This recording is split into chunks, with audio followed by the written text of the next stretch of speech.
নমস্কার, রায়বাড়ি রান্না চ্যানেলে সকলকে স্বাগত। আজকের রেসিপি টক ডাল। অড়হরের ডাল আমি এই কুল দিয়ে বানাবো। এখানে দেখুন আমি এরকম 1 কাপ অড়হরের ডাল বানিয়ে রেখেছি আগে থেকে। ডাল বানানোর জন্য একটা কথা বলে দিই, ডালটা আমি মিনিট 20 ভিজিয়ে রেখেছিলাম, তারপরে সিটি দিয়েছি। 4টে সিটি দেওয়ার পরে একটু গ্যাসটা কমিয়ে দিয়েছিলাম। দেখুন ডালটা আমার এরকম সেদ্ধ হয়েছে। কাঁটা দেবার আমাদের দরকার হবে না, এমনভাবেই ডালটা সেদ্ধ করবেন যেন ডাল দেখা না যায়। যদি ওভাবে দেখা যায় তাহলে কিন্তু টক ডাল আমাদের ভালো লাগে না, খেতেও না, দেখতেও না। সেজন্য এভাবে মেলানো ডাল আমাদের করতে হবে। দেখুন একদম জলের সঙ্গে ডালের সঙ্গে সব মিলিয়ে গেছে।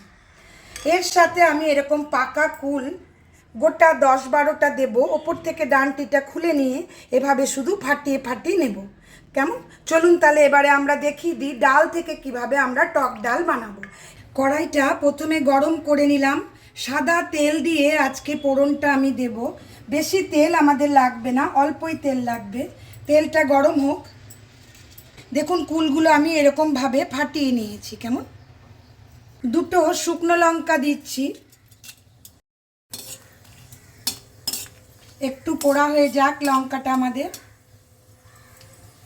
সর্ষে ছোট চামচের 1/2 চামচ কালো সর্ষে দিচ্ছি। এটা কিন্তু আমাদের দিতেই হবে, টক ডালের ফোড়নে সর্ষেটা চাই। আর একটু কারি পাতা দেব।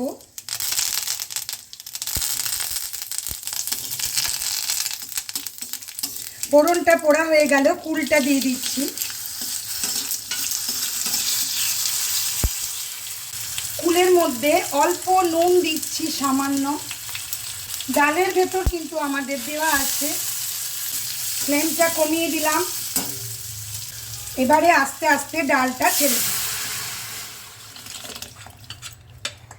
বাটিটা ধুয়েও একটু জল দিয়ে দিই, কারণ টক ডাল খুব ভারী কিন্তু খাওয়া যাবে না, আমাদের একটু পাতলাই করতে হবে।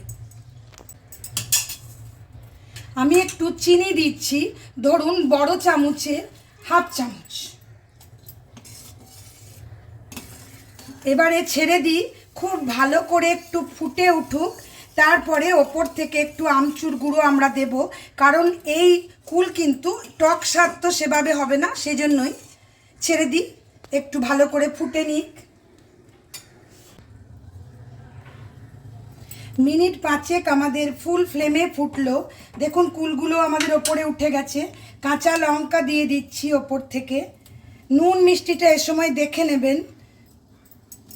আমি আমচুর গুঁড়ো দিচ্ছি ছোট চামচের 1/2 চামচ ধরুন দিলাম, যাতে আমাদের টক স্বাদটা একটু আসে। কুল থেকে তো টক হলো না, সেজন্যই।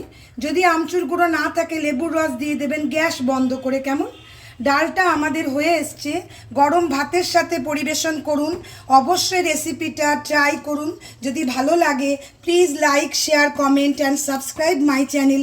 সাবস্ক্রাইব করে পাশে থাকা বেল আইকন অবশ্যই প্রেস করুন নতুন নতুন রান্নার নোটিফিকেশানের জন্য। একদম শেষে আর একটা কথা বলে দিই, ডালটা একদম এভাবে বানাবেন। কেমন? যে কোনো টক ডাল বানাতে গেলে ডাল যেন দেখা না যায়, সেজন্যই আমাদের ডালটাকে ভিজিয়ে রাখতে হবে। বারবার এই কথাটাই বলছি। অবশ্যই একদিন ট্রাই করুন, গরম ভাতের সাথে এনজয় করুন। দেখুন আমাদের গরম পড়ছে, এই টক ডাল কিন্তু খুব আমাদের কাজে লাগবে। সকলে ভালো থাকুন। আজ এই পর্যন্তই। ধন্যবাদ।